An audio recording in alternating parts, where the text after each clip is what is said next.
Who arranged this day? Every time I come to Oregon, this is what it looks like.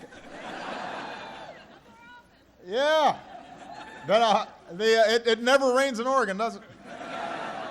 Never. All right. Well, listen, it is wonderful to see all of you. First of all, please give Mark another round of applause for his hospitality.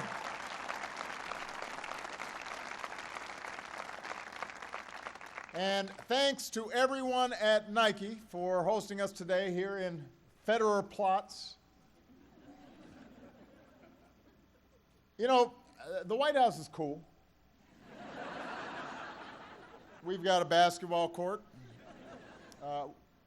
Actually, it's a tennis court that we repainted some lines when I came into office. So it's a combination basketball tennis court. There is a putting green that President Eisenhower put in. Can you imagine, by the way, if I had put in a putting green? Things have changed.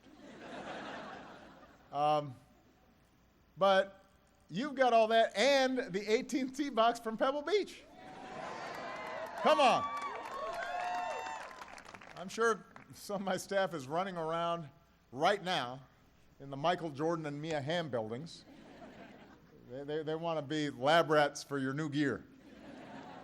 But it is wonderful to be here. Please give it up for two people who fight every single day for Oregon workers. Your representatives in Congress, they do a great job. Earl Blumenauer and Suzanne Bonamici, they're both here. Give them a big round of applause. Yay. And there are two people who couldn't make it here today, but they're doing a great job, and you should give them a round of applause as well, and that's Senator Ron Wyden and Representative Kurt Schrader.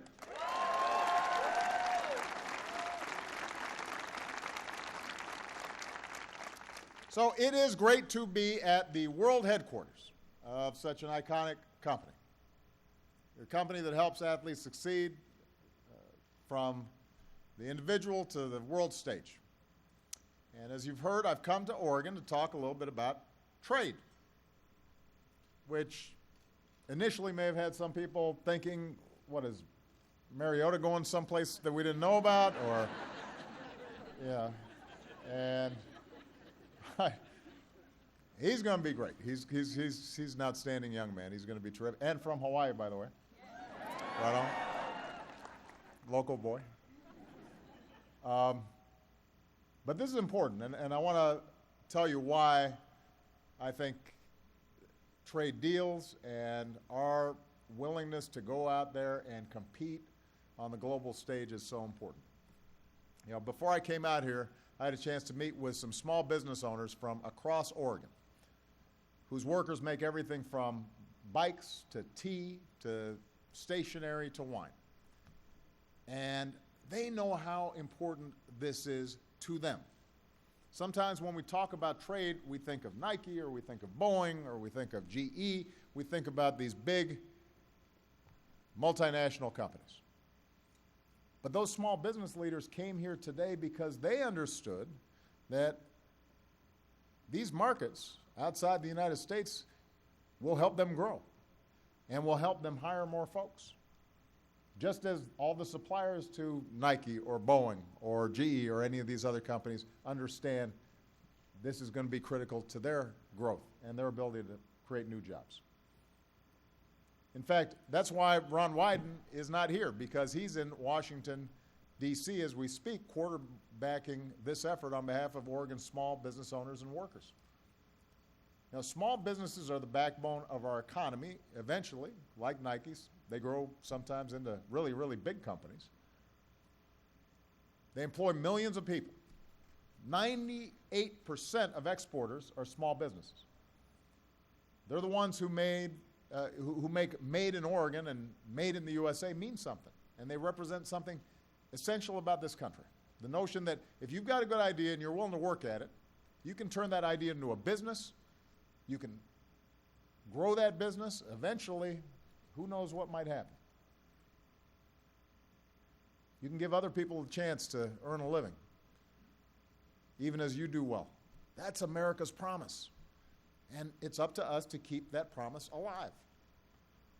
Now, that promise was threatened for almost everybody just about 7 years ago, when the economy nearly collapsed and millions of Americans lost their jobs and their homes and their life savings. But thanks to the hard work of the American people and entrepreneurs like the ones who are here today, and some pretty good policies from my administration, we're in a different place today. We're in a different place today. Now, this morning we learned that our economy created 223,000 new jobs last month. The unemployment rate ticked down again to 5.4%, which is the lowest it's been in almost 7 years.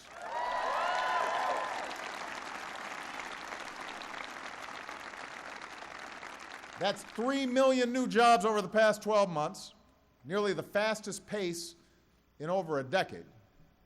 And all told, over the past 62 months in a row, America's businesses have created 12.3 million new jobs. I should add, by the way, 62 months ago is when I signed the Affordable Care Act. So obviously it hasn't done too bad in terms of employment in this country. Just thought I'd mention that.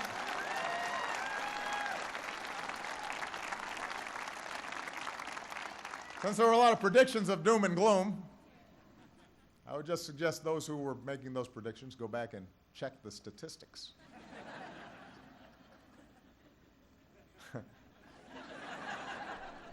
Just saying. So, small businesses deserve a lot of credit for that.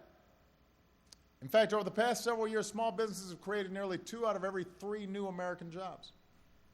And the question is, how do we build on that success? We've got to be relentless in our efforts to support small businesses who are creating jobs and helping to grow the economy. And that's been the purpose behind many of the policies I've fought for as president. I've cut taxes for small businesses more than a dozen times. I've pushed for investments in infrastructure and faster internet. It's why we've made health care more accessible, affordable, portable, to give people the freedom to change jobs or launch that startup without worrying about losing their health insurance.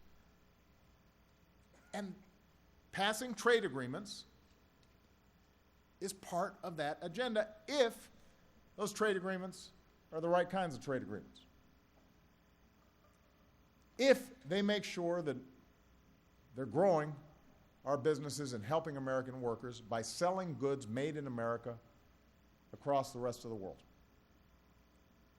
And I've been talking a lot about this lately because I view smart trade agreements as a vital piece of middle-class economics. Not a contradiction to middle-class economics. It's a part and parcel of it. You know, I believe that our country does best when everyone gets a fair shot, everyone does their fair share, everybody plays by the same set of rules. And that means making sure everybody's got a good education. It means making sure that women are getting paid the same as men for doing the same work. It means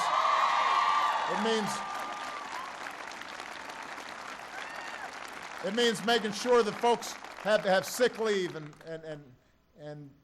family leave and that they can balance work and family in a fair way. It means working to increase the minimum wage all across this country because folks have some of the toughest jobs oftentimes get the lowest pay. That's all part of middle-class economics. But you know what? So is trade. We strive to make sure our own economy lives up to high standards. But in a lot of parts of the world, the rules are unfair. The playing field is uneven. That puts American businesses and American workers at a disadvantage. So the question is, what should we do about it? Some folks think we should just withdraw and not even try to engage in trade with these countries. I disagree. We have to make sure America writes the rules of the global economy. And we should do it today while our economy is in the position of global strength. Because if we don't write the rules for trade around the world, guess what? China will. And they'll write those rules in a way that gives Chinese workers and Chinese businesses the upper hand and locks American-made goods out. That's the choice we face. We're not going to be able to isolate ourselves from world markets. We got to be in there and compete. And the question is, are we going to make sure that the rules are fair so that our businesses and our workers are on a level playing field? Because when they are, we win every time. When the rules are fair, we win every time. So this is why I'm such a strong supporter of new trade agreements. They're going to help our workers compete and our businesses compete. This is not a left issue or a right issue or a business or a labor issue. It is about fairness and equity and access. And like other issues that we've waged slow, steady fights on over the last 7 years, this is also a question of the past versus the future. So the Trans-Pacific Partnership that we're working on, it's the biggest trade deal that we're working on right now, has to do with the Asia-Pacific region. And it reflects our values in ways that, frankly, some previous trade agreements did not. It's the highest standard, most progressive trade deal in history. It's got strong, enforceable provisions for workers, preventing things like child labor. It's got strong, enforceable provisions on the environment, helping us to do things that haven't been done before to prevent wildlife trafficking or deforestation or dealing with our oceans. And these are enforceable in the agreement. And Nike operates in the Pacific region, so they understand the competitive pressures they're under. Nike has factories all around the world. And let's face it, Mark, I think, doesn't mind me saying it, that some of these countries, they don't have the standards for wages and labor conditions that we have here. So when you look at a country like Vietnam, under this agreement, Vietnam would actually, for the first time, have to raise its labor standards. It would have to set a minimum wage. It would have to pass safe workplace laws to protect its workers. It would even have to protect workers' freedom to form unions for the very first time. That would make a difference. That helps to level the playing field, and it would be good for the workers in Vietnam, even as it helps make sure that they're not undercutting competition here in the United States. So that's progress. It doesn't mean that suddenly working conditions in Vietnam will be like they are here at Nike or here in Portland right away, but it moves us in the right direction. And if Vietnam or any of the other countries in this trade agreement don't meet these requirements, they'll face meaningful consequences. If you're a country that wants into this agreement, you have to meet higher standards. If you don't, you're out.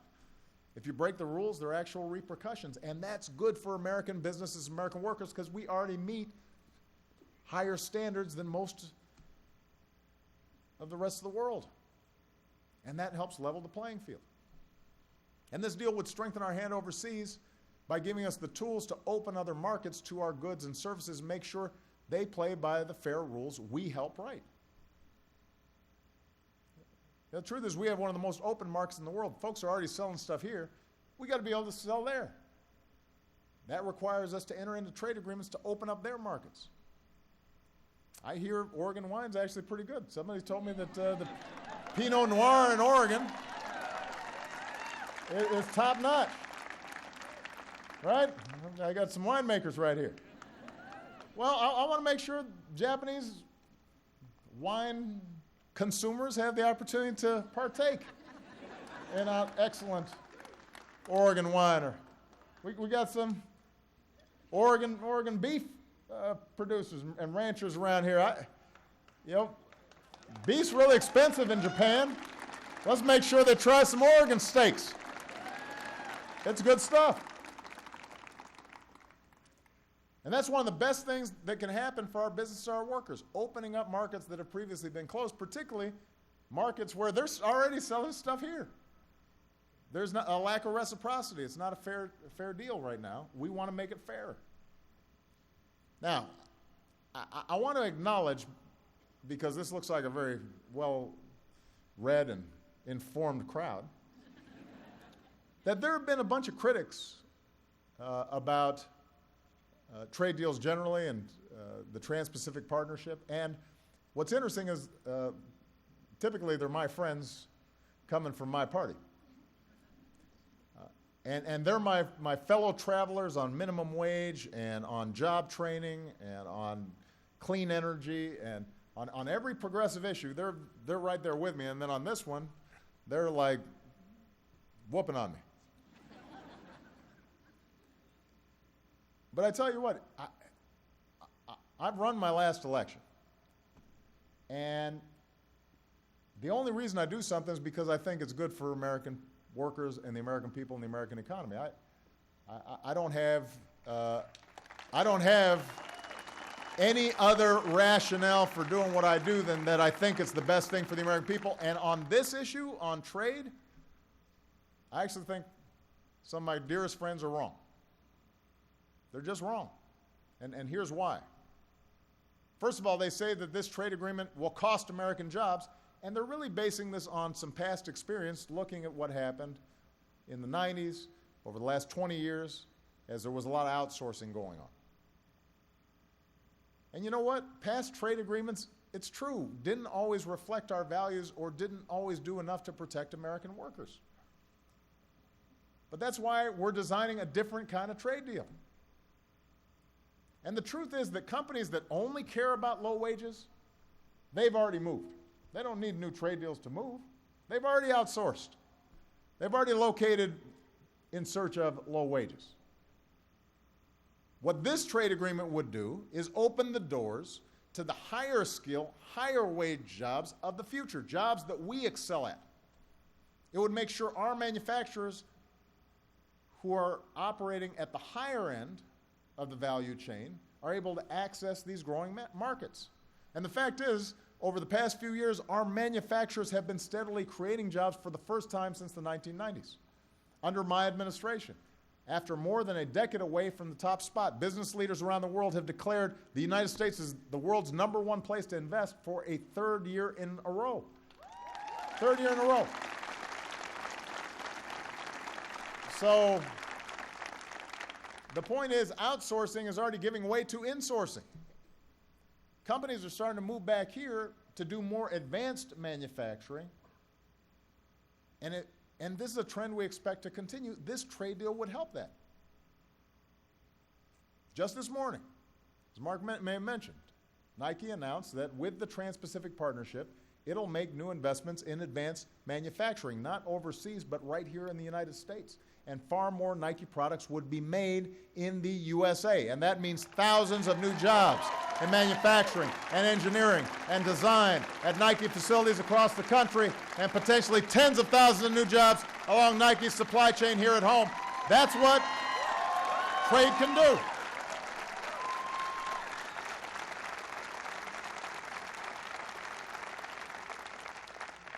Look, I've spent 6.5 years trying to rescue this economy. 6.5 years of trying to revitalize American manufacturing, including rescuing an American auto industry that was on its back and is now fully recovered. So I would not risk any of that if I thought the trade deals were going to undermine it. The reason I'm for this is because I think it will enhance it and advance it. So that's point number one. Point number two, when you ask folks specifically, what do you oppose about this trade deal? They just say NAFTA. NAFTA was passed 20 years ago. That was a different agreement. And in fact, this agreement fixes some of what was wrong with NAFTA by making labor and environmental provisions actually enforceable. I was just getting out of law school when NAFTA got passed. Number three, you got some critics saying that any deal would be rushed through. It's a secret deal. People don't know what's in it. This is not true. Any agreement that we finalize with the other 11 countries will have to be posted online for at least 60 days before I even sign it. Then it would go to Congress, and you know they're not going to do anything fast. So there will be months of review. every T crossed, every I dotted, everybody's going to be able to see exactly what's in it. There's nothing fast track about this. This is a very deliberate track, which will be fully subject to scrutiny. And I'm confident when people read the agreement for themselves, they'll see that this is the most progressive trade deal in history. Number 4, critics warn that parts of this deal would undermine American regulation, food safety, worker safety, even financial regulations. They're making this stuff up. This is just not true. No trade agreement's going to force us to change our laws. This agreement would make sure our companies aren't discriminated against in other countries. We already treat companies from other countries fairly here, but our companies don't always get treated fairly there. So sometimes they need to have some way to settle disputes where it's not subject to the whims of some government bureaucrat in that country. That's important. We want our businesses to succeed in selling over there because that's how our workers will get more jobs here in the United States. And then finally, some critics talk about currency manipulation. Now, this has been a problem in the past. Some countries, they try to lower their currency so that it makes their goods cheaper, makes ours more expensive. There was a time when China was pretty egregious about this. When I came into office, I started pounding on them. Every time I meet with them, I'd be talking about currency. And we pushed back hard, and China moved. In real terms, their currency has appreciated about 30% since I came into office, and we're going to keep on going after it. But that's not an argument against this trade agreement. If we give up the chance to help our businesses sell their stuff in the world's fastest growing markets, that doesn't do anything to stop currency manipulation. So the fact is, some folks are just opposed to trade deals out of principle, a reflexive principle. And what I tell them is, you know what?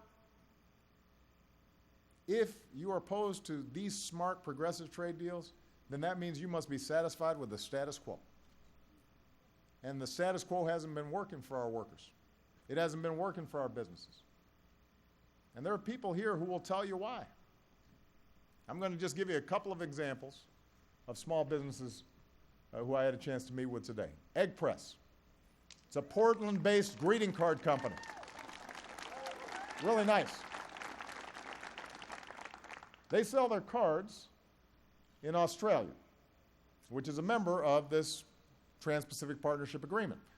Their CEO, Tess Darrow, where's Tess? Raise her hand. I saw her. There she is.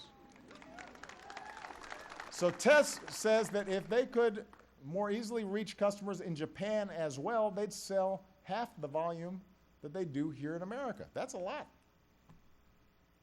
Right now, the logistics of exporting to Japan are too complicated. Products end up being held up for months at the border. This agreement would help solve some of those problems so Tess can sell more greeting cards in Japan, presumably in Japanese. All right? Is there going to be there will be a translation process. Yeah, absolutely. I'm teasing.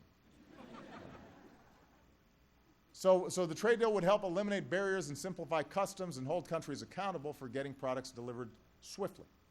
The more Tess sells, the more she can grow, the more she can hire here in Oregon, here in the United States. Oregon Fruit Products makes canned fruits, berries, other products, depends on exports for 20% of its annual sales. Right now it exports to 4 members of this partnership that we're putting together: Japan, Australia, Singapore, and Canada. Unfortunately, selling in these countries right now can mean dealing with unfair rules designed to prevent our products from being offered in their markets. Under this agreement, that would change. Exporting becomes simpler, more consistent. That means more people around the world eating Oregon berries all year long. Very tasty.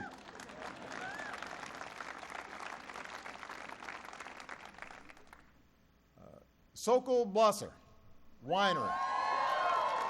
Oh, we got a lot of drinkers here. There's a winery, family run, in Dayton, Oregon. One of its top export markets is Japan. Right now, there are high tariffs on American wine in that country.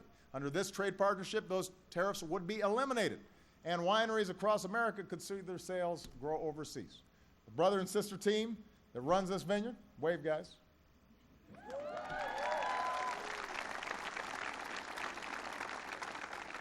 They say if we can make it easier to do business with countries that are already our trading partners, countries that are allies, that's a good thing.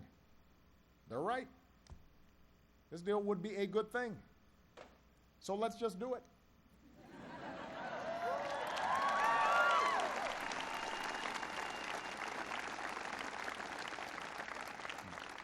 Took a while for you to catch that, didn't you? I thought that was pretty obvious. So listen, I know a lot of folks are skeptical about trade. Past trade deals didn't always live up to the hype. Labor and environmental protections weren't always strong enough. I saw for years in Chicago and towns across Illinois, manufacturing collapsing, jobs drying up. Outsourcing is real. Folks didn't just make that up. Some of our manufacturing base shifted over the last 25 years, and it wasn't good for manufacturing, and it wasn't good for those communities, and it wasn't good for workers. That's the truth. It had benefits. Other jobs were created. We got cheaper goods, but there was real displacement and real pain. And so for many Americans, this is not an abstraction. This is real. But we've got to learn the right lessons from that. The lesson is not that we pull up the drawbridge and build a moat around ourselves. The lesson is that we've got to make sure that the trade deals that we do shape are ones that allow us to compete fairly. So when I took office, I decided we could rethink the way we do trade in a way that actually works for working Americans. I didn't think this was the right thing to do just for companies. If I didn't think that this was the right thing to do for working families, I would not be fighting for it. If any agreement undercuts working families, I won't sign it. I ran for office to expand opportunity for everybody. The all-American idea that no matter who you are or where you come from or how you started out or who you love, in America you can make it if you try.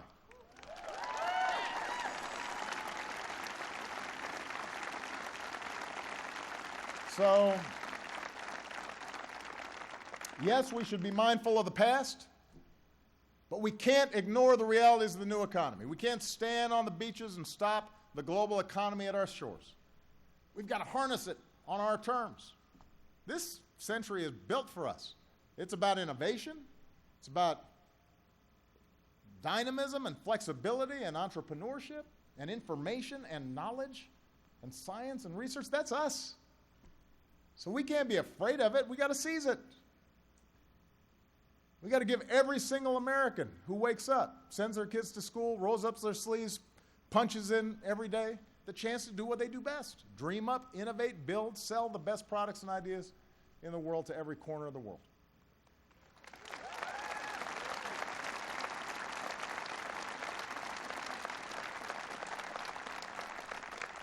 Because Nike, we do not just have the best athletes in the world.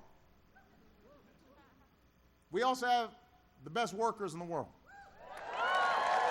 We also have the best businesses in the world. And when the playing field is level, nobody beats the United States of America. Nobody beats the United States of America. Just do it, everybody. Thank you. God bless you. Thank you, Oregon. Thank you. God bless America.